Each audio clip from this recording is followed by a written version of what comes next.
আসসালামু আলাইকুম।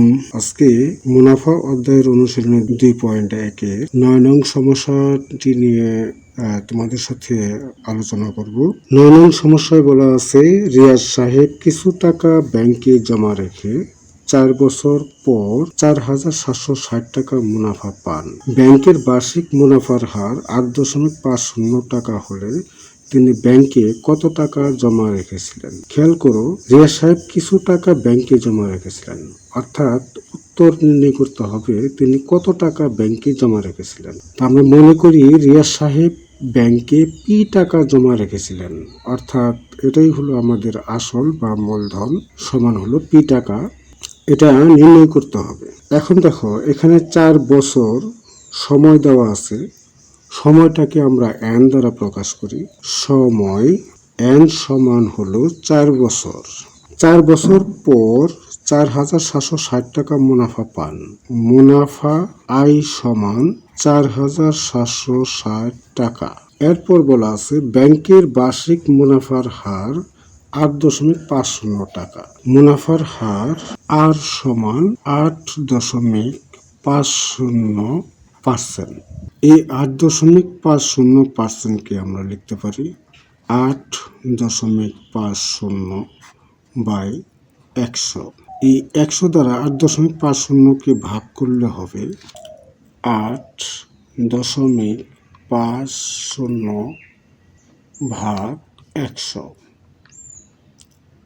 সমান, যদি ভগ্নাংশ আকারে আসে তাহলে এই কেলোর ভিতরে যে এইচডি আছে, এইচডির ভিতরে চাপ দিবে, তাহলে ফলাফলটা পেয়ে যাবে 0.085। 0.085। আমরা ধরে নিয়েছি আসল বা মূলধন হলো পি টাকা, সময় এন সমান 4 বছর, মুনাফা আই সমান 4,760 টাকা, মুনাফার হার আর সমান পেলাম 0.085।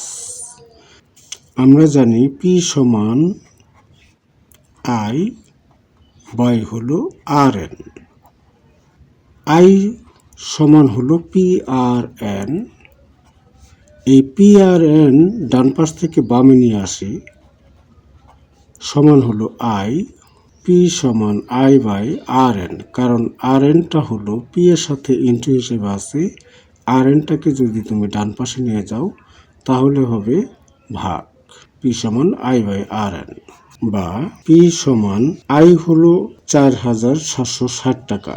এই আয়ের পরিবর্তে 4,760 বসাবে এবং আর সমান হলো 0.085। আর এর সাথে এন ইন্টু হিসেবে আছে, এই জন্য দিবে পূরণ চিহ্ন, এবং এন সমান, এটা হলো সময়, এন সমান হলো 4 বছর। এই এন এর জায়গায় 4 বসাবে। এখন এটাকে যদি ক্যালকুলেটর দিয়ে ক্যালকুলেশন করো, 4,760 ভাগ 0.085, এটা সমান দিতে হবে, আবার ভাগ দিবে 4, সমান 14,000 টাকা। তাহলে এটাকে ক্যালকুলেশন করে আমরা পেলাম পি সমান 14,000। আমরা প্রথমে বলেছিলাম মনে করি রিয়াজ সাহেব ব্যাংকে পি টাকা জমা রেখেছিলেন, তাহলে উত্তরে লিখব রিয়াজ সাহেব ব্যাংকে 14,000 টাকা জমা রেখেছিলেন।